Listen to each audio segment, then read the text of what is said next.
नमस्कार, स्वागत है आपका सावन स्पेशल कालचक्र में। मैं हूं आपके साथ आशा झा और मेरे साथ कार्यक्रम में आज फिर मौजूद हैं आपकी हर एक समस्या का समाधान लेकर आपके दिन को और शुभता प्रदान करने के लिए प्रश्न कुंडली विशेषज्ञ पंडित सुरेश पांडे जी। पंडित जी बहुत बहुत स्वागत है। धन्यवाद।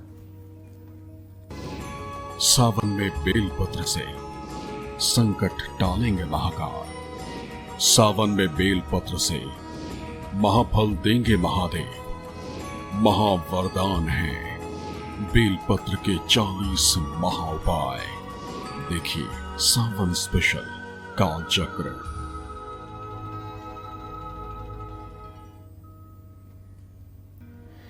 तो सावन का महीना ही नहीं बल्कि सावन का हर दिन, हर प्रहर, हर घंटा, हर मिनट, हर क्षण भगवान शिव को समर्पित होना चाहिए। सावन का पावन समय चल रहा है और आज सावन का चौथा सोमवार है। ऐसे में आज कालचक्र में बात होगी शिव की उस प्रिय चीज की जिसे चढ़ाने से न केवल आपके कष्ट मिटेंगे बल्कि आपकी मनोकामनाएं भी पूरी हो जाएंगी। जी हाँ, आज कालचक्र में पंडित सुरेश पांडे जी आपको बेलपत्र के 40 महा उपाय बताने वाले हैं। और यही नहीं, आज हम पंडित जी से बेलपत्र से ही जुड़े 8 नियम भी जानेंगे, क्योंकि सही विधि से ही की गई पूजा आपको पूरा फल प्रदान करवाती है। इसके अलावा अगर कोई आपका प्रश्न है तो आप हमें फोन कर सकते हैं। नंबर अब खुल चुका है, नोट कर लीजिए। स्क्रीन पर नीचे फ्लैश भी होता है बीच बीच में 0120 और 6652 तो आज सावन में चमत्कारी बेलपत्र के 40 असरदार उपाय तो हम पंडित जी से जानेंगे ही, लेकिन उससे पहले आज राशि अनुसार भी आपको बता दें हम चर्चा करने वाले हैं। राशि अनुसार कैसी रहेगी आपकी आर्थिक स्थिति, आज का दिन, तमाम चीजें। लेकिन उससे पहले जानते हैं कि बेलपत्र में ऐसा क्या खास है जो भगवान शिव को ये बहुत प्रिय माना गया है और इससे जो भी उपाय किए जाते हैं वो असरदार साबित होते हैं। पंडित जी, बेलपत्र प्रिय भी क्यों है शिव जी को और क्या खासियत है इस एक पत्ते की? क्योंकि बहुत खूबसूरत पत्ते, बहुत सारी चीजें हैं जो शिव जी को प्रिय हैं, बेलपत्र क्या खास है? बिल्वपत्र शिवार्पणम, हमारा शास्त्र गर्जना करता है कि समस्त मनोकामनाओं की पूर्ति के लिए बिल्वपत्र का समर्पण करना ये भगवान शिव के लिए सबसे प्रिय और हितकर है। अगर हम बेल के पेड़ की संरचना, बेल के फल की संरचना, बेल के पत्तियों की संरचना देखें तो हमें ये लगता है जैसे शंभू के 3 नेत्र हैं, भगवान शिव के 3 नेत्र हैं, उसी तरह से बेलपत्र की 3 पत्तियां हैं। भगवान शिव के जैसे 2 नेत्र और तीसरा जो उनका दिव्य नेत्र है, त्रिनेत्र, उसी तरह से ये बेलपत्र के 3 पत्ते हैं। बेलपत्र की 3 पत्तियों को एक पत्ती माना जाता है। शिव की उपासना बिना बेलपत्र के पूर्ण रूपेण अधूरी रह जाती है। बेलपत्र का पूजा में ही नहीं, मानव जीवन में ये औषधि का भी कार्य करता है। इससे कई बीमारियां दूर होती हैं। ऐसा कहा जाता है कि अगर किसी की शवयात्रा, अगर कोई शरीर का त्याग कर दिया है और उसकी शवयात्रा बेल के पेड़ के नीचे से होकर गुजरे तो उस व्यक्ति को मोक्ष की प्राप्ति हो जाती है। या तो ये बात काशी में सुनी जाती है कि काशी में जिसकी मृत्यु होती है वो मोक्ष को प्राप्त होता है, या फिर बेल के पेड़ के नीचे से जिसकी अर्थी गुजरे उसको मोक्ष हो जाता है। ये भगवान शिव की अद्भुत कृपा है। बेल का जो वृक्ष है ना, ये वायुमंडल में मौजूद अशुद्धियों को सबसे ज्यादा मात्रा में सोखता है। और कभी कभी आपने देखा होगा जीवन में, अगर संयोग बना होगा कि आप अगर बेलपत्र के पेड़ के पास तक गए होंगे तो आपको 4, 5, 6 या 7 पत्ती वाला भी बेलपत्र मिल जाता है। अगर ये 4, 5, 6, 7 वाला बेलपत्र आपको कभी मिल जाए संयोग से तो आप मान लीजिए कि आपका भाग्योदय होने वाला है। और ऐसा बिल्वपत्र भगवान शिव के शिवलिंग पर चढ़ाने से अनंत गुना, कोटि गुना फल मिलता है। लेकिन एक बात बहुत ध्यान से सुनने की है, बेल का पत्र, बेल के पेड़ को छोटा हो या बड़ा, काटने से समूल वंश का नाश होता है। विपत्तियों पे विपत्तियां आकर के मंडराती हैं और ऐसे व्यक्ति को कोई बचा नहीं पाता है। बेल के पेड़ को लगाकर उसकी देखभाल करने से अगर आपकी वंश वृद्धि नहीं हो रही है तो मैं दावे के साथ कहता हूं वंश वृद्धि शुरू हो जाती है। सुबह शाम बेल के वृक्ष का दर्शन करने से सभी प्रकार के पाप ताप का नाश होता है। बेल के पेड़ को नित्य सींचने से पितरों को शांति मिलती है और पितरों को शिवलोक की प्राप्ति होती है। बेल के पेड़ के साथ सफेद मंदार के पेड़ को लगाने से भी मां लक्ष्मी की असीम कृपा मिलती है। इस मंदार को आक भी कहते हैं। चित्रा नक्षत्र में जन्मे लोगों को बेल के पेड़ के दर्शन और पूजन तो नित्यशः करना चाहिए, तब इनके जीवन में हर समय चार चांद लगा रहेगा। तो कहने का आशय यह है, बेलपत्र से जुड़े बहुत से ऐसे अचूक उपाय हैं जिनको जान करके आप अपनी सोई किस्मत को जगा सकते हैं, दुर्भाग्य को सौभाग्य में बदल सकते हैं। इसीलिए आज का कार्यक्रम काफी महत्वपूर्ण है। जय मां विंध्यवासिनी।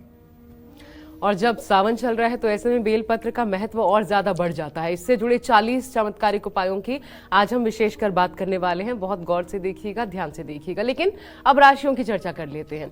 मेष राशि के जातकों के लिए आज आर्थिक स्थिति कैसी रहेगी, आपका कामकाज, रिश्ते पर क्या प्रभाव रहेगा, आपका सेहत कैसी रहेगी, साथ ही क्या है आज के लिए शुभ उपाय, शुभ अंक और शुभ रंग, ये जानिए। पंडित जी, मेष राशि। देखिए, अगर आपकी मेष राशि है भैया तो आपके व्यय भाव में राहु विद्यमान है, ये आपको अब पता हो चुका है। और आपका राशि स्वामी मंगल धन भाव में बैठा हुआ है बृहस्पति के साथ। अब बृहस्पति व्यय भाव का स्वामी है। व्यय भाव का स्वामी धन स्थान में बैठेगा तो खर्च में बढ़ोतरी कराएगा और धन हानि का योग बनेगा। ऑफिस में काम का बोझ बढ़ेगा, वर्कलोड बढ़ेगा।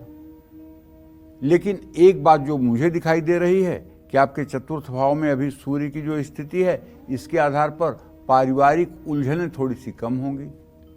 आंखों से संबंधित कुछ समस्या हो सकती है। एक बात आपको समझाना चाहूंगा, चंद्रमा का गोचर देखते हुए कि व्यर्थ में किसी से बिल्कुल बहस न करें। जहां बोलना जरूरी न हो, बिना बोले काम चल जाए, वहां न बोले न चिल्लाएं। किसी जरूरतमंद व्यक्ति को अगर आज आप गेहूं दान करें तो निश्चित रूप से इसका पुण्य फल आपको प्राप्त होगा। शुभ अंक आपके लिए 6 है, शुभ रंग आपके लिए केसरिया है। जय मां विंध्यवासिनी। और दरिद्रता दुख देती है और मां लक्ष्मी सुख संपन्नता देती हैं। लेकिन अगर आपके जीवन में दुख देने वाली दरिद्रता ने डेरा डाल लिया है तो आपको सावन में बेल पत्र से ही जुड़े कौन से उपाय करने चाहिए और भोलेनाथ की कैसी पूजा करनी चाहिए, आइए जानते हैं पंडित जी से। पंडित जी, शिव की कृपा तो मिले ही मिले, लक्ष्मी जी का आगमन भी हो इनके माध्यम से, कैसे? देखो, ऐसा है, भगवान शिव के बारे में कहा जाता है, आशुतोष तुम अवधर दानी, आरत हरहु दीन जन जानी। और किसी देवता के लिए अवधर दानी नहीं कहा गया है। अवधर दानी का मतलब जो दान देने में एक क्षण का विलंब न लगाए, उसको कहते हैं अवधर दानी। मतलब याचक के मुंह से निकला नहीं कि उसके झोली में पहुंच गया, उसको कहते हैं अवधर दानी। तो भगवान शंभु जिसके ऊपर प्रसन्न होते हैं, वो चाहे जितना बड़ा दरिद्री हो, महालक्ष्मी को तत्काल जाकर के उसके ऊपर कृपा दृष्टि करनी होती है। ये विधाता के सृष्टि का नियम है। कुबेर, यक्षराज कुबेर जाकर के उसकी धन समृद्धि को बढ़ाने लगते हैं। इसलिए कभी शिव के भक्त अभावग्रस्त नहीं होते। आपने बहुत विष्णु भक्तों का नाम सुना होगा कि उन्होंने अभाव में जीवन काटा। जैसे सुदामा को आपने सुना होगा कि पूरे जीवन उन्होंने बड़े अभाव में जिंदगी काटी। उनके बच्चे 3-3 दिन भूखे रह जाते थे। ठीक है, तो बहुत काल तक उन्होंने गरीबी और दरिद्रता का दंश झेला। लेकिन पूरे संसार में एक उदाहरण नहीं मिलेगा कि शिव का कोई भक्त दरिद्र हुआ हो। इसलिए कि आशुतोष हैं, अवधर दानी हैं। भले इनके दिए हुए धन से अहंकार हो जाए और व्यक्ति गलत कार्य करने लगे, वो जीव गलत कार्यों में लग जाए, वो अलग बात है। जैसे रावण को प्रसन्न होकर के इन्होंने वरदान भी दिया और चंद्रहास तलवार भी दिया। अब उसने उसका दुरुपयोग किया। दुरुपयोग करोगे तो मरोगे, उसका फल आपको मिलेगा। लेकिन ऐसा नहीं कि कोई शिव जापक, कोई शिव का स्मरण करने वाला, कोई शिव का भजनानंदी कभी दुख और दरिद्रता का दंश झेलता हो, ऐसा नहीं। ऐसा कोई उदाहरण शास्त्र में नहीं है कि शिव का कोई भक्त कभी दरिद्र होता है। और भागवत में लिखा हुआ है, मैं पढ़ रहा था भागवत, 10वें स्कंध में भी इसका वर्णन आता है और 8वें स्कंध में भी इसका वर्णन आता है।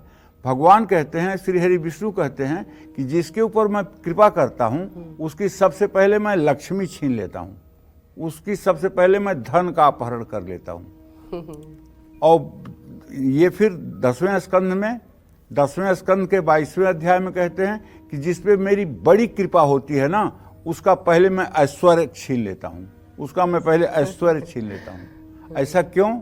ऐसा इसलिए कि ऐश्वर्य से मद होता है, मैं हूं, मेरा है। और जब ऐश्वर्य छिन जाता है तो व्यक्ति विरह में कातर होकर केवल ईश्वर की शरणागति ले लेता है। इसलिए भगवान सबसे पहले अहम को मिटाने के लिए ऐश्वर्य को छीनते हैं। लेकिन भगवान शिव का ऐसा कहीं दृष्टांत नहीं है कि मैं अपने भक्तों का ऐश्वर्य छीन लेता हूं, क्योंकि आशुतोष तुम अवधर दानी, आरत हरहूं दीन जन जानी। मंत्र महामणि विषय ब्याल के, मेठत कठिन कुअंक भाल के। भगवान शिव तो एकदम करुणा सागर हैं, करुणा बरुणालय हैं, करुणा बरुणालय हैं। अरे पंडित जी, ये भांग धतूरा ये शिव जी को कैसे प्रिय है? मतलब ईश्वर है। देखो बेटा, वो ईश्वर हैं, वो ईश्वर हैं। मनुष्य इन चीजों को कल्पना करके और अगर आचरण में उतारे तो उससे बड़ा मूर्ख इस संसार में कोई नहीं होगा। हाँ, वो ये मैं होता है, आपने आपको सही एक कहा। बात बता रहा हूँ, जैसे कोई नशेड़ी ये कहता है कि अरे भगवान जी भी तो भांग खाते थे, बिल्कुल। भगवान जी भी धतूरा खाते थे, तो मैं अगर गांजा पी रहा हूँ तो क्या गलत कर रहा हूँ, मैं शराब पी रहा हूँ तो क्या गलत कर रहा हूँ। उससे मैं ये कहना चाहता हूँ कि भगवान ने समुद्र से निकले हलाहल को, जहर को पी लिया था पूरे संसार की रक्षा के लिए। तुम भी जरा 100 ग्राम जहर पी के दिखाओ। अगर तुम शिवजी बन रहे हो तो 100 ग्राम जहर पी के दिखाओ। आप ये जो और यात्राएं कृष्ण भगवान निकलती ने हैं, महारास रचाया था। बिल्कुल। हम ये कर रहे हैं तो क्या गलत है? तुम भी गोवर्धन पर्वत उठा के दिखाओ, तुम भी 6 दिन की उम्र में पूतना को मार को दिखाओ, तुम भी अपने पैरों से मार के छकड़ा पलट के दिखाओ, तुम भी जो है अघासुर और वृत्तासुर का वध करके दिखाओ। अरे भगवान लोगों के आचरण को अपने आचरण में नहीं उतारना चाहिए, उनके आचरण को समझने के लिए भागवतिक दृष्टि चाहिए। उनके आचरण को समझने के लिए भागवतिक दृष्टि चाहिए। लेकिन कोई ऐसा वृतांत नहीं मिलता ना कि ये गलत है। आखिरकार मैं कह रहा हूं कि भगवान शिव जो है वो मतलब कि लयकारी देवता हैं। लयकारी का मतलब है संहार के देवता हैं, और संहार के देवता हैं तो जैसे सभी देवताओं को तो राख नहीं चढ़ती ना, राख को तो लोग राख को ले जाकर फेंक देते हैं, राख किसी क्रिया की नहीं होती है। और चिता भस्मा लेपो गरल मसनम दिक्पट धरो जटाधारी कंठे भुजगपतिहारी पशुपति, तो वो तो मतलब कि भस्म राग लगाते हैं, वो तो भस्म लगाते हैं अपने शरीर में। कोई चंदन नहीं, कोई मलयागिर नहीं, कोई केसर नहीं, कोई कस्तूरी नहीं, वो भस्म लगाते हैं, विभूति लगाते हैं। वो लयकारी देवता है ना। ऐसा थोड़ी है कि मतलब कि जो है भांग और दतूरा ही केवल उनके पूजा मतलब जीवन में मुख्य है। गलत तरीके से ये उनके इस अंश को उठाया गया है। हाँ, एकदम। भगवान के प्रभु की महिमा को समझने के लिए सबसे पहले आप साधु संग करिए, सबसे पहले आप किसी संत के सेवा में जाइए और उनकी ज्ञान दृष्टि से तब आप ईश्वर को देखिए। अगर आप शास्त्रों का गलत अर्थ करेंगे तो आप ये बड़ा भागवतिक अपराध करेंगे, जिसका दंड आपको मिलेगा आपकी सोच के आधार पर। और ज्यादातर होता है। लेकिन जब हम शिव जी की बात करें पंडित जी, उसी विषय पर वापस आती हूँ, लक्ष्मी कृपा प्राप्त करने के लिए। हाँ, लक्ष्मी कृपा प्राप्त करने के लिए अगर आर्थिक स्थिति कमजोर है तो बेल के पेड़ के नीचे आप एक शिवलिंग की स्थापना कर लीजिए।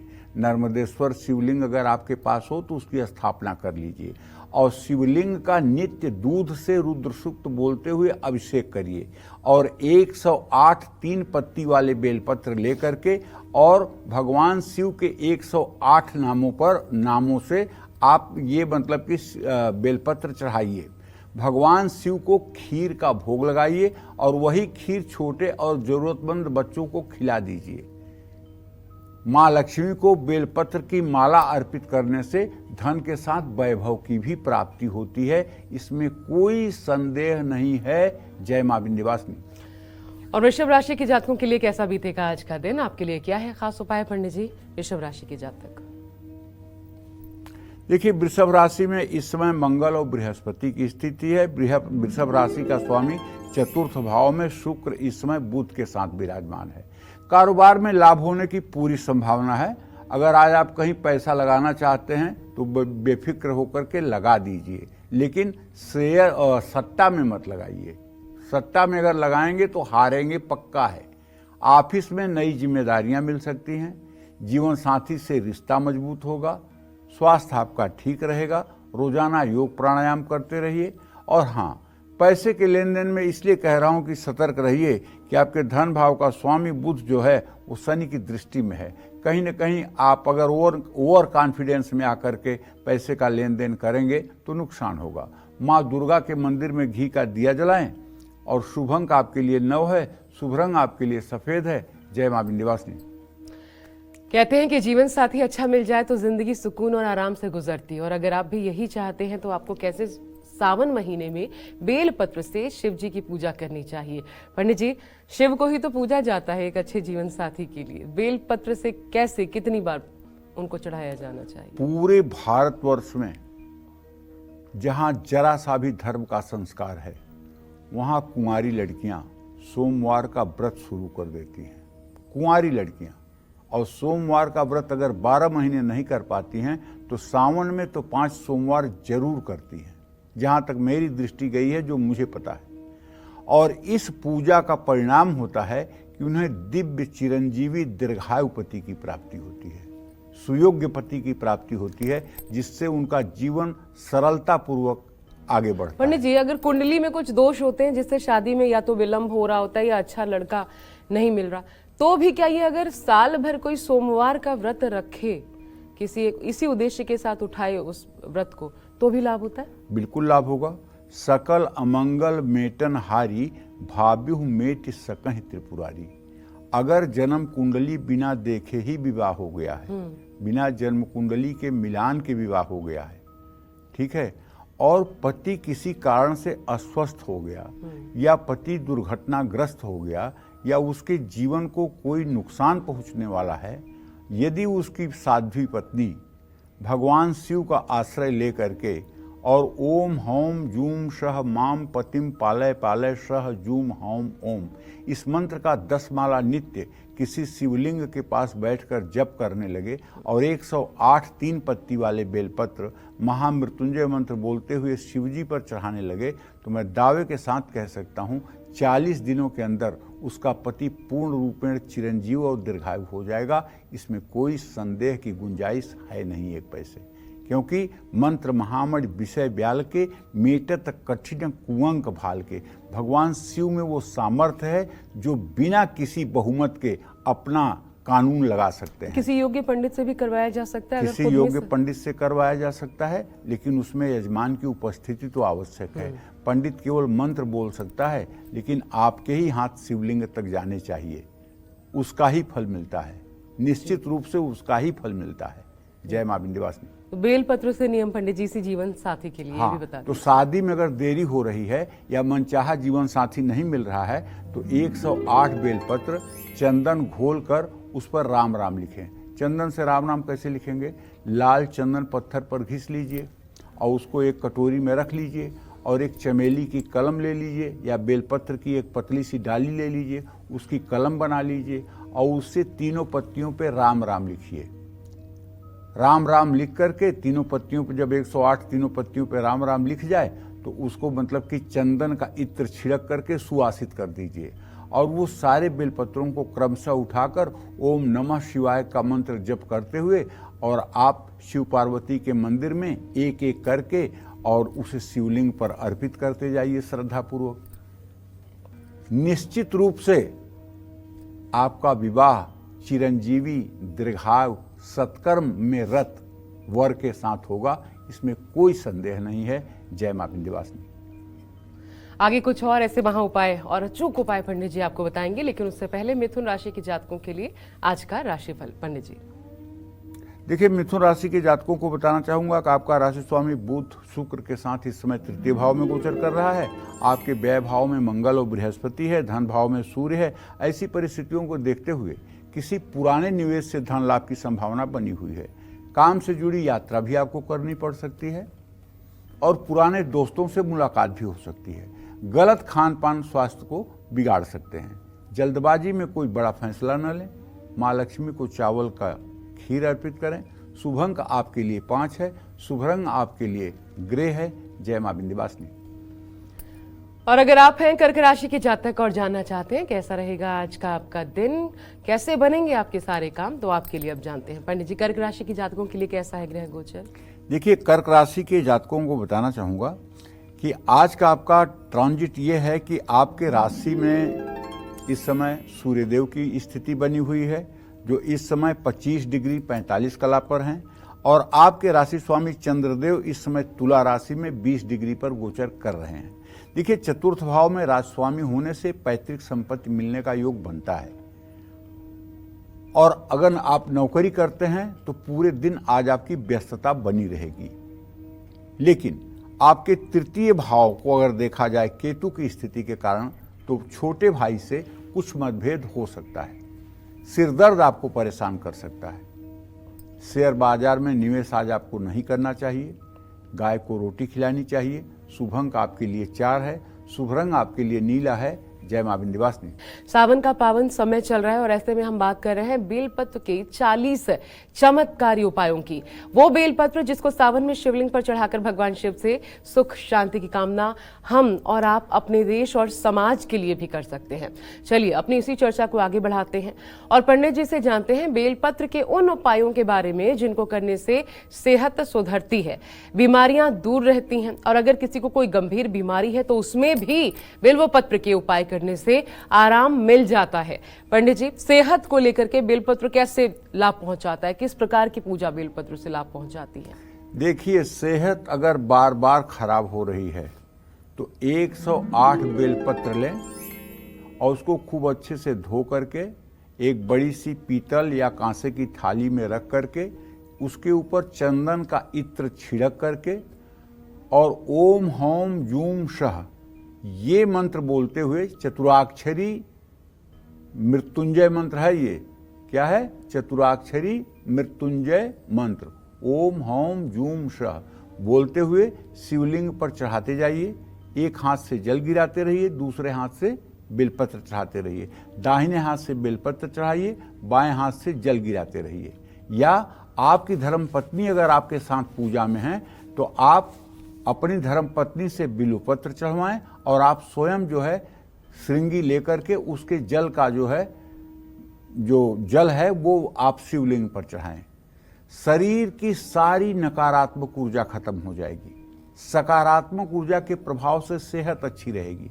अगर बहुत दिनों से बुखार चल रहा है और हर समय बुखार आपका 99 डिग्री पर बना रहता है, आपके मुंह में थूक बनना बंद हो गया है, आपका गला हर समय सूखा रहता है, कोई भी खाद्य पदार्थ आप खाते हैं तो गले के नीचे नहीं जाता है, और बहुत आपने कोशिश कर लिया लेकिन बीमारियां आपका पीछा नहीं छोड़ रही हैं, तो मैं आपको बताना चाहूँगा कि आप धैर्यपूर्वक भगवान शिव का अभिषेक करने की कोशिश करिए और अभिषेक करने के बाद भगवान शिव को थोड़ी सी भस्म विभूति अर्पित करने के बाद थोड़ी सी भस्म विभूति प्रसाद के रूप में अपने घर ले आइए और अपने घर ले आकर के उस विभूति को आप अपने पूरे शरीर में लगा लीजिए।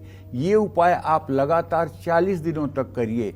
चाहे जितनी गंभीर बीमारी में आप फंसे होंगे, उस भस्म राग का इतना महत्व होगा कि वो आपके सारे पाप ताप को नष्ट करके आपको सुखी जीवन दे देगा। इसमें कोई दो राय नहीं है। जो लोग भगवान शिव की भस्म अपने शरीर में लगाते हैं वो निश्चित रूप से पाप ताप से मुक्त होकर के सुखी जीवन व्यतीत करते हैं, ऐसा मेरा अनुभव है। जय मां विंध्यवासिनी।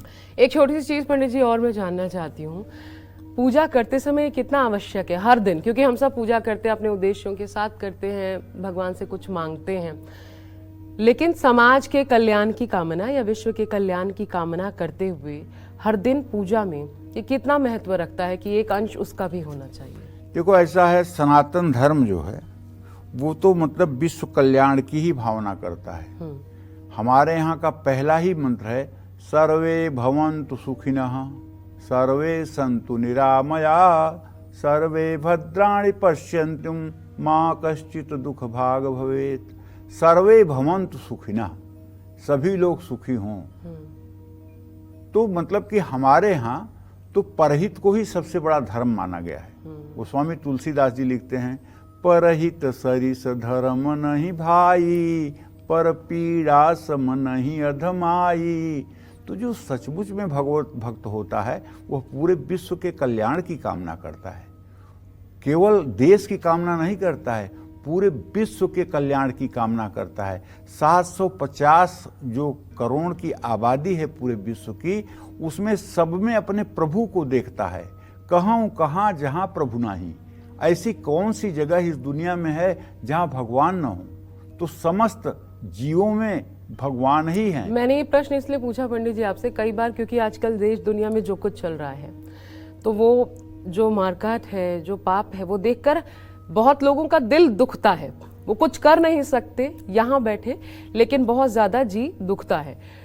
उसके लिए अपनी पूजा में क्या एक छोटा सा ही अंश देकर पूजा का, उससे कुछ धर्म किया जा सकता है? देखो बेटा, ऐसा है, जगत नाटक वैभवा, इस संपूर्ण चराचर जगत को आप सत्य मत मानिए, न कुछ यहाँ सत्य है। ये बस श्री हरि का लीला विलास है। श्री हरि अपना लीला विलास करने के लिए सृष्टि करते हैं और सृष्टि में स्वयं रहते हैं, स्वयं उसकी लीला करते हैं, स्वयं उसका मंच चलाते हैं, स्वयं दर्शक हैं, स्वयं एक्टिंग करते हैं और स्वयं ही पर्दा उठाते हैं, स्वयं ही पर्दा गिराते हैं। उनके अतिरिक्त कुछ भी नहीं है। मत्तम परतरह नास्ति किंचित धनंजय। एक वृंदावन में बड़े सिद्ध संत हैं, पवित्र कीर्ति, वो मतलब बड़े पूजनीय आदरणीय है, प्रातः स्मरणीय प्रेमानंद जी महाराज। वो अपने हर सत्संग में कहते हैं कि जब तक आप प्रत्येक जीव में, जड़ चेतन में प्रभु को नहीं देख पाएंगे, तब तक आपकी साधना कहीं न कहीं से अधूरी रहेगी। जिस दिन आपके अंदर सब में प्रभु को देखने का मन हो जाएगा और सबको देखने लगेंगे आप, उस दिन आपकी साधना साकार हो जाएगी। वो ये भी कहते हैं, उन्हीं पवित्र कीर्ति का शब्द है, जबकि ये रामचरितमानस की चौपाई है, निज प्रभुमय देखहि जगत केहिसन करहि विरोध। अपने प्रभु का ही ये सारा संसार है, उन्हीं का लीला विलास है। हम किससे शत्रुता करें? जब सारे लोगों में मेरे प्रभु ही विराजमान हैं, तो हम शत्रुता किससे करें? दूसरों के लिए दुखी होना चाहिए कि नहीं होना चाहिए? जरूर होना चाहिए, जरूर होना चाहिए। दूसरों के दुख की चिंता करनी बहुत करनी चाहिए। बाप रे बाप, दूसरों की दुख की चिंता करने वाला ही तो परहित करता है। परहित सरिस धर्म नहीं भाई, जैसे ये कहा जाता है ना, सुनो ना, पर पीड़ा सम नहीं अधमाई।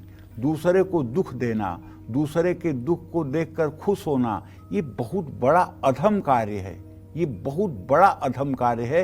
ये मनुष्य को पतित कर देता है। एक चीज में पंडित जी, ये एक छोटी सी ये है, ये समाज में ये सोच है जिसके लिए कहा जाता है कि दूसरों की एक तो बीमारी, कोई आपको बार बार बता रहा हो अपनी बीमारी के बारे में, वो नहीं सुननी चाहिए। और दूसरा कि अगर किसी के साथ कुछ खराब चल रहा है लगातार, तो वो और लगातार आपको बता रहा है, तो वो आपको नहीं सुनना चाहिए। वो डाइवर्ट होता है, वो डायरेक्शन डाइवर्ट होता है, वो आप पर असर करता है। ये सच में होता है क्या?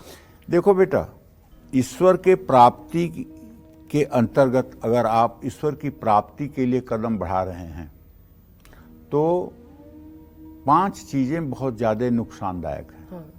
विषय भोग, निद्रा, हंसी, जगत प्रीत, बहुबात। परम आदरणीय पवित्र कीर्ति परम पूजनीय प्रेमानंद जी महाराज कहते हैं, विषय भोग, निद्रा, हंसी, जगत प्रीत, बहुबात। अगर आपके अंदर विषय भोग की कामना है और आप हर समय नींद के अधीन रहते हैं और आप हर समय हंसने की ही केवल कोशिश करते हैं और संसार से बहुत ज़्यादा अगर आपकी प्रीति है और या आप बहुबात करते हैं, बहुबात मतलब बिना आवश्यक बातों को भी बात करते हैं। तो ये पांचों साधना मार्ग के खलल हैं। ये 5 चीजें जिसके अंदर रहेंगी वो साधना के पथ पर अग्रसर नहीं हो पाएगा, वो साधना के पथ पर आगे नहीं बढ़ पाएगा। ये 5 चीजों से बचने पर ही आदमी साधना के पथ पर अग्रसर हो जाता है। हाँ, रही बात किसी का बार बार मतलब कि नकारात्मक बात सुनना, ये गलत है। गलत ये है कि उसका असर हमारे ऊपर भी पड़ता है, उससे हमारा भी आभा मंडल जो है वो दूषित होता है। हाँ, उसके कल्याण की कामना हमको करनी चाहिए और हमें पूरे संसार के कल्याण की कामना करनी चाहिए ना। ये भी कहते हैं वो परम पूज्य प्रेमानंद जी महाराज जी कि देखो, तुम अपने को सुधार लो, तुम अपने को ठीक कर लो, जगत को está करने की चिंता मत करो, तुम अपने को ठीक कर लो तो पूरा संसार ठीक हो जाएगा। वो तो ये भी कहते हैं सतरत सतरत सा लोकान तारयति, जो स्वयं तर जाता है ना वो पूरे लोक को तार देता है। इसलिए सतरति सतरति सान लोकान तारयति, जो अपने को तार लेता है वो पूरे त्रिलोकी को तार देता है। इसलिए पहले अपना भवन बुहार, पहले अपने ही घर में झाड़ू लगा करके साफ सफाई करो, इसके बाद संसार अपने आप ठीक हो जाएगा। हर आदमी खुद को ही अगर ठीक करने का सोच ले तो पूरी दुनिया यूं ही ठीक हो जाएगी। इसी में वो ध्येय छुपा है। और अब सिंह राशि के जातकों के लिए आज का राशिफल पंडित जी। सिंह राशि के जातकों को बताना चाहूंगा कि अभी तो जैसे सूर्य की स्थिति आपके व्यय भाव में है, तो इससे ये चीज तो लग रही है धन की आवाजाही सामान्य रहेगी, क्योंकि सिंह राशि है आपके द्वितीय भाव का स्वामी लग्न में ही बैठा हुआ है, तो धन की आवाजाही सामान्य रहेगी। और अगर आप नौकरी कर रहे हैं तो तरक्की का योग बन रहा है, घर में खुशनुमा माहौल रहेगा। मानसिक तनाव आपका स्वास्थ्य बिगाड़ सकता है। किसी नई योजना में निवेश से आपको बचना चाहिए। जरूरतमंदों में अन्नदान करना चाहिए। शुभ अंक आपके लिए 1 है, शुभ रंग आपके लिए मैरून है। जय मां विंध्यवासिनी। अगर मान सम्मान की आप कामना करते हैं और बेफिजूल के खर्चों पर रोक लगाना चाहते हैं जीवन में, तो कैसे बिल्व पत्र से उपाय किए जा सकते हैं पंडित जी, कैसे करें? देखिए, अगर मान सम्मान में कमी आ गई है तो रविवार को तांबे के बर्तन में जल लेकर उसमें कुमकुम और बेलपत्र डाल करके सूर्य को 7 बार थोड़ा थोड़ा करके जल चढ़ाएं। ओम घृणी सूर्याय नमः इस मंत्र का जप करें। तिल, शक्कर या गुड़ का दान करें। रविवार को सूर्य कुंडली में अगर कमजोर है तो भी बेलपत्र की जड़ रविवार को घर लाकर गंगा जल से शुद्ध करके लाल या गुलाबी कपड़े में लपेटकर बाजू में धारण करने से भी लाभ मिलता है। जिन लोगों की कुंडली में 12वें भाव में मंगल हो और खर्च जरूरत से ज़्यादा हो रहा हो, तो ऐसे व्यक्ति को मंगलवार को शिवलिंग पर बेलपत्र पर चंदन लगा करके अर्पित करना चाहिए। जय मां विंध्यवासिनी। और ये सारे जो पंडित जी उपाय आप बता रहे हैं शास्त्रों के अनुसार बता रहे हैं? सब शास्त्रों के अनुसार, और मैं शास्त्र के विपरीत हट करके एक शब्द भी नहीं बोल सकता हूं, क्योंकि हम सिर्फ और सिर्फ अज्ञानी लोग हैं। जो शास्त्रों से मिला है या तो उसको बोलेंगे, या जो किसी सिद्ध महापुरुष की वाणी है, किसी संत महात्मा की वाणी है, उसको बोलेंगे, क्योंकि उसके प्रमाण की आवश्यकता नहीं। वो संत की वाणी इस अंतरिक्ष में गूंज रही है और वो जब हम कहेंगे तो वो प्रमाणिक ही होगी। इसलिए जहां कहीं कोई बात मैं जो शास्त्रों में नहीं अवलोकन किया है, किसी संत के मुख से सुना है, तो संत को भी मैं उद्धृत करना चाहता हूं कि ये अमुक संत ने कहा है। अभी आपने किया अभी। जी। तो इसलिए मतलब कि जो है बिना शास्त्र के कोई बात नहीं की जा सकती। अब जैसे एक बात बताऊंगा आशा आपको, बेलपत्र से लोग ये जानते हैं कि मतलब भगवान शिव को प्रसन्न किया जाता है, लेकिन मैं एक ऐसी युक्ति बता रहा हूं कि बेलपत्र से आप जो है मतलब दुनिया के सबसे बड़े वैभवशाली व्यक्ति बन सकते हैं। श्रीमद् देवी भागवत महापुराण में चर्चा आती है बेलपत्र की, कि बेल के 5 तत्व, बेल की पत्तियां, बेल के फल, बेल की छाल, बेल की जड़, बेल के पत्ते, बेल का फूल, ये 5 चीजें इकट्ठा करके और इसको कूट करके हवन सामग्री बनाई जाए और इसमें थोड़ा सा काला तिल, घी, चीनी डाल दिया जाए और रोज श्री सूक्तम के 16 मंत्रों से इसकी आहुति दी जाए और ये आहुति सिर्फ और सिर्फ 3 वर्ष तक दी जाए तो ऐसा आदमी कुबेर के समान धनवान हो जाता है। या देवी भागवत में एक मंत्र है, ओम श्रीम ह्रीम क्लीम ऐम कमल वासिन्ये स्वाहा। इंद्र से जब लक्ष्मी रूठ के चली गई थी तो ब्रह्मदेव ने इस मंत्र को बताया था इंद्र को। इंद्र ने इस मंत्र का 10 लाख जप किया था तो पुनः लक्ष्मी उसके पास आई थी। तो अगर इस 5 चीजों से कोई व्यक्ति 3 साल तक सुबह हवन कर दे तो चाहे इस दुनिया का सबसे बड़ा ऋणिया, सबसे बड़ा अभागा, सबसे बड़ा दरिद्र हो, तब भी वो यक्षराज कुबेर की तरह जो है उपाधि में हो जाएगा। इसमें कोई संशय नहीं है। इसको करके देखिए, आजमा के देखिए, और जरा सा भी त्रुटि हो तो आप मुझसे भी कहिए, मैं मतलब मान लूंगा कि हाँ आपने किया और आपको फल नहीं मिला। ये देवी भागवत में स्पष्ट रूप से ये प्रयोग लिखा हुआ है, ये वेद व्यास के वाक्य हैं, ये मेरी कोई कल्पना नहीं है। ये कितनी अद्भुत बात है पंडित जी। सनातन धर्म में हर एक समस्या का समाधान निहित है, बस इंसान को पता नहीं है, हमें ज्ञान ही नहीं है। और वही ज्ञान कुछ अंश भी आप तक पहुंच पाए, ये कोशिश कालचक्र के माध्यम से रहती है। अब चलिए कन्या राशि के जातकों की बात पंडित जी। देखिए, कन्या राशि के जातकों को बताना चाहूंगा कि आपके राशि में वैसे तो केतु की स्थिति है, आपके धन भाव में चंद्र की स्थिति है, और चंद्रदेव आपके कुंडली के आय भाव के स्वामी हो के अगर धन भाव में है तो कारोबार में धन लाभ तो होगा। नई नौकरी मिलने का भी संयोग बन रहा है। अगर आप चाहें तो परिवार के साथ कहीं घूमने जा सकते हैं, लेकिन किसी हिल स्टेशन पर ना जाएं, क्योंकि आपका चंद्रमा द्वितीय भाव में गोचर कर रहा है, जहां पहाड़ गिर सकते हैं, जहां मतलब रास्ता अवरुद्ध हो सकता है, ऐसी जगह आपको नहीं जाना चाहिए।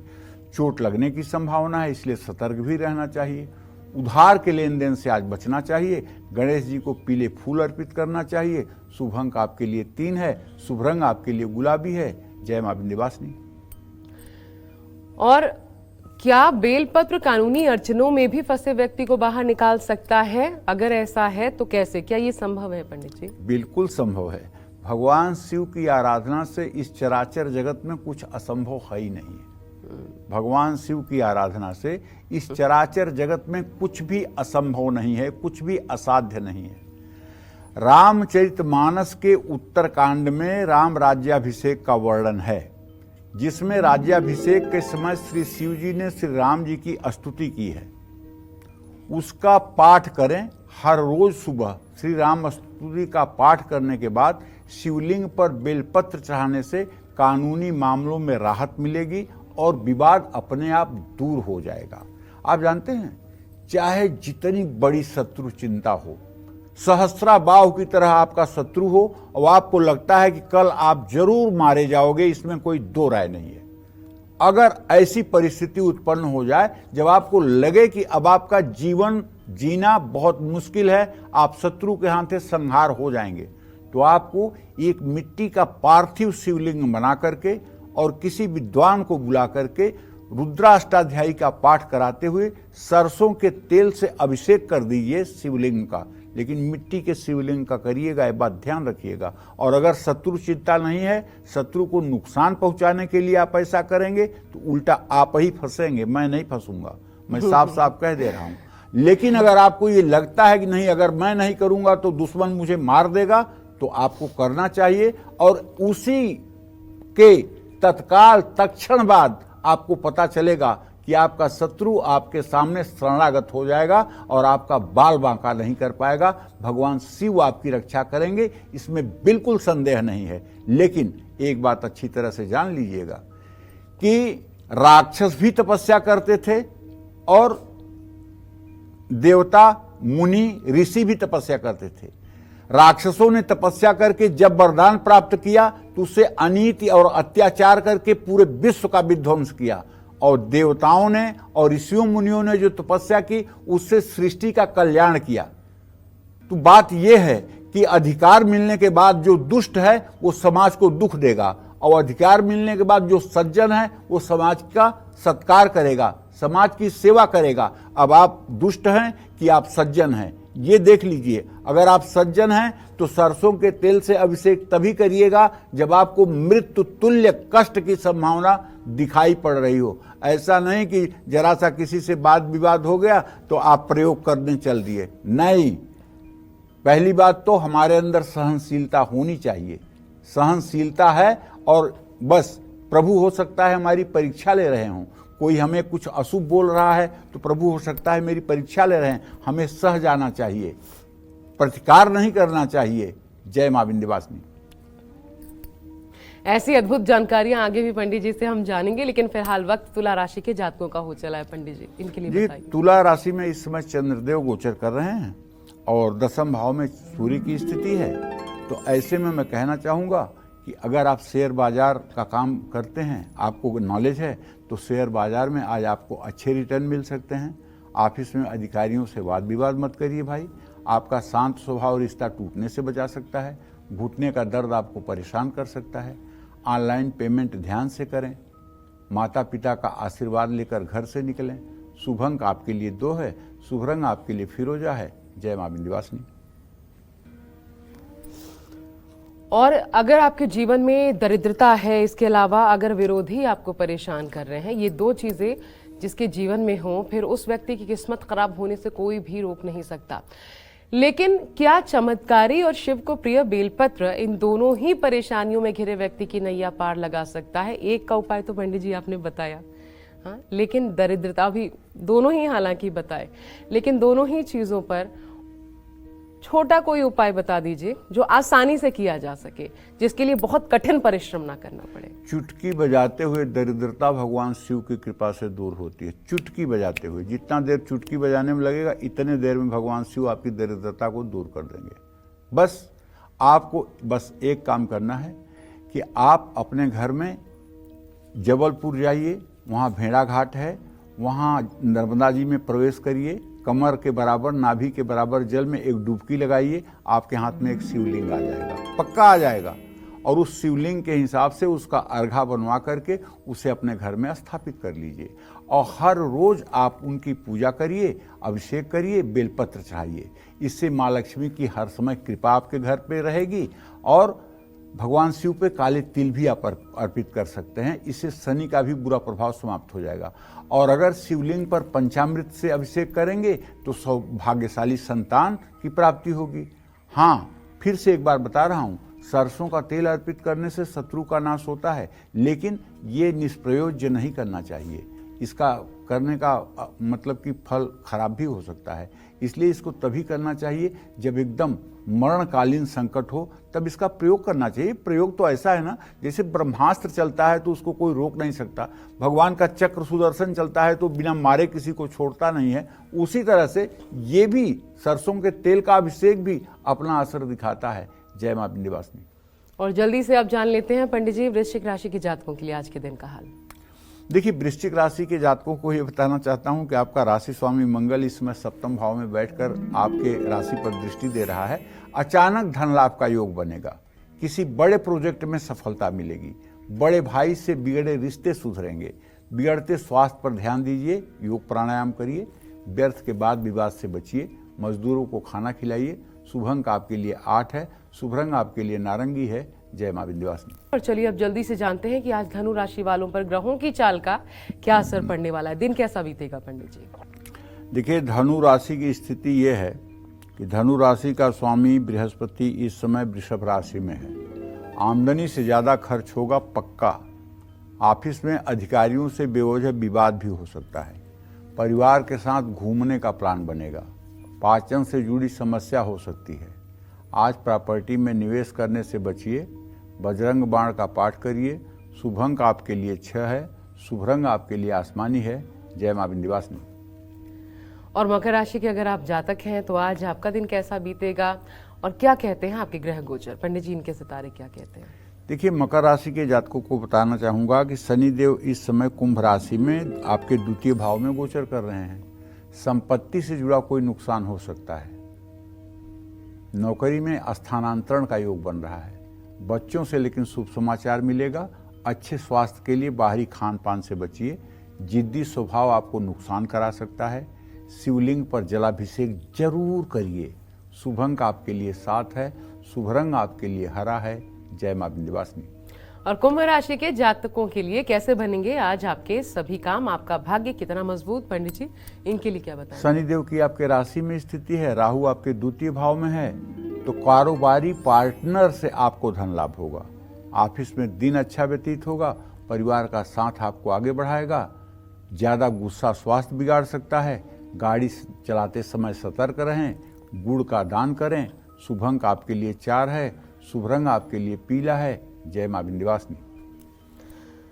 और अब बात आखिरी राशि यानी मीन राशि के जातकों की भी कर लेते हैं और जानते हैं कि आज आपकी किस्मत किन उपायों से आपका साथ दे सकती है। पंडित जी, देखिए, मीन राशि के जातकों को बताना चाहूँगा कि आपके राशि में तो ऐसे राहु की स्थिति है, केतु की दृष्टि भी है, लेकिन रुका हुआ धन मिलने की संभावना बनी हुई है। नई नौकरी के लिए बुलावा आ सकता है। नए रिश्ते बनेंगे। विवाह का भी योग है। ज़्यादा कामकाज स्वास्थ्य बिगाड़ सकता है। पैसों का लेन देन जल्दबाजी में ना करें। चींटियों को आटा डालें। शुभ अंक आपके लिए 2 है। शुभ रंग आपके लिए बैगनी है। जय मां विंध्यवासिनी। और चलिए अब वक्त हो चला है आज के हमारे लकी ईमेल कुंडली विजेता का नाम जानने का और उनके सवालों के जवाब। पंडित जी, कौन बने हैं इस बार के लकी ईमेल कुंडली विजेता? इस बार हमारे लकी ईमेल कुंडली विजेता हैं अंकित गोस्वामी। इनका जन्म है 7 जुलाई 2000 को 3:15 करनाल, हरियाणा। अच्छा पंडित जी, और अंकित टीम बता रही है, अंकित हमारे साथ फोन लाइन पे जुड़ भी गए हैं इस वक्त। अंकित, स्वागत है आपका, शुभकामनाएं ईमेल लकी कुंडली विजेता बनने के लिए। आप अपना प्रश्न पूछ सकते हैं पंडित जी से। हाँ जी पंडित जी, जय मां विंध्यवासिनी। खुश रहो बेटा। हाँ जी पंडित जी, तो ये जवाब मेरा ये प्रश्न था आपसे कि मैं अब प्राइवेट जॉब कर रहा हूँ और वो मतलब सही नहीं चल पा रही। मैं नहीं ढूंढ रहा हूँ तो वो मिल नहीं रही है। तो मैं जॉब करूँ या फिर बिजनेस में करूँ? बिजनेस करना है तो फिर कौन सी लाइन में जाऊँ? तो दूसरा प्रश्न ये था कि भविष्य कैसा रहेगा, क्योंकि कोई ऐसा उपाय बताओ जो मतलब ग्रस्त है, जो मतलब नीच के हैं ग्रह, वो सही हो जाए। और देखो बेटा, ऐसा है, आपके कुंडली में मंगल, बुध और शुक्र 3 ग्रह अस्त हैं। और इसमें मतलब मैं आपको बताना चाहूँगा कि आपके आजीविका भाव का स्वामी शनि जो है वो मतलब कि लग्न में बृहस्पति के साथ बैठा हुआ है, जिसके कारण नौकरी में तो आपको साधारण सफलता मिलेगी, लेकिन इलेक्ट्रिकल, इलेक्ट्रॉनिक, लोहा, कोयला, तेल, पेट्रोलियम से जुड़ा हुआ यदि कोई आप व्यवसाय करेंगे तो उसमें आपको बड़ी सफलता मिल सकती है। लेकिन अभी राहु में बृहस्पति की अंतर्दशा चल रही है। अभी गुरु चांडाल योग की दशा है और ये दशा बहुत अच्छी नहीं कही जा सकती है। ये दशा 28 अगस्त 2026 तक है। ऐसे में आपको रुद्राभिषेक करके और रुद्राभिषेक कराने वाले ब्राह्मण को पीला वस्त्र दान करना चाहिए। इससे आपका ये गुरु चांडाल योग कमजोर पड़ेगा और आपको सफलता मिलेगी। आपके लिए व्यवसाय ज़्यादा अच्छा है। आपकी कन्या राशि है, ये बात आप अच्छी तरह से समझ लीजिए। अगर आप व्यवसाय करेंगे तो उसमें आपको ज़्यादा सफलता मिलेगी। जय मां विंध्यवासिनी। बेल पत्र के महालाभ तो पंडित जी ने आपको बताया, लेकिन बेल पत्र चढ़ाते समय आपको किन नियमों और सावधानियों का पालन जरूर करना चाहिए, आइए ये जानते हैं पंडित जी से। पंडित जी, कौन से नियम और सावधानी इस पूजा के साथ जुड़ी हुई है? हर कर्मकांड में सावधानी आवश्यक है। मैं बार बार कहता हूं, कर्मकांड जो है दुधारी तलवार है। सीधे चलेगा लक्ष्य को भेदेगा, उल्टा चलेगा अपने आप को मार लेगा। इसलिए भगवान शिव की भी उपासना में कुछ नियम हैं जिन्हें आपको मानना पड़ेगा। एक बेलपत्र में 3 ही पत्ती होनी चाहिए। 4-5 अगर हो जाए तो ज्यादा अच्छी है, लेकिन 2 पत्तियों वाला बेलपत्र न चढ़ाएं। अगर पत्तियां कटी फटी हैं, टूटी हुई हैं या क्षतिग्रस्त हैं तो ऐसा भी नहीं चढ़ाना चाहिए। और भगवान शिव को बेलपत्र चिकनी ओर से चढ़ाना चाहिए। जैसे बेलपत्र पैदा होता है पेड़ में तो उसका चिकना हिस्सा ऊपर होता है, तो जब उसको चढ़ाएंगे ना तो चिकना हिस्सा जो ऊपर है उसको नीचे कर दीजिएगा शिवलिंग पर रखते हुए। तो एक ही बेलपत्र को जल से धो करके बार बार चढ़ाया जा सकता है। और एक बात आप अच्छी तरह से जान लीजिए, बेलपत्र 15 दिनों तक, जिस दिन बेलपत्र पेड़ से अलग हुआ है उससे 15 दिनों तक शुद्ध रहता है। उसको बार बार धो करके बार बार शिवलिंग पर चढ़ाया जा सकता है। उससे कोई दोष या कोई पाप आपको नहीं लगेगा। शिव जी को जल की धारा के साथ अर्पित करना चाहिए बेलपत्र। एक हाथ से अगर आप बेलपत्र चढ़ा रहे हैं तो दूसरे हाथ से श्रृंगी में जल होना चाहिए। जल की भी धारा शिवलिंग पर पड़ती रहे। बिना जल के बेलपत्र शिवलिंग पर कभी न चढ़ाएं। केवल बेलपत्र लादते जा रहे हैं और जल की धारा नहीं दे रहे हैं, ये बहुत बड़ा चूक है, ये बहुत बड़ी गलती है। जल की धारा चलती रहनी चाहिए।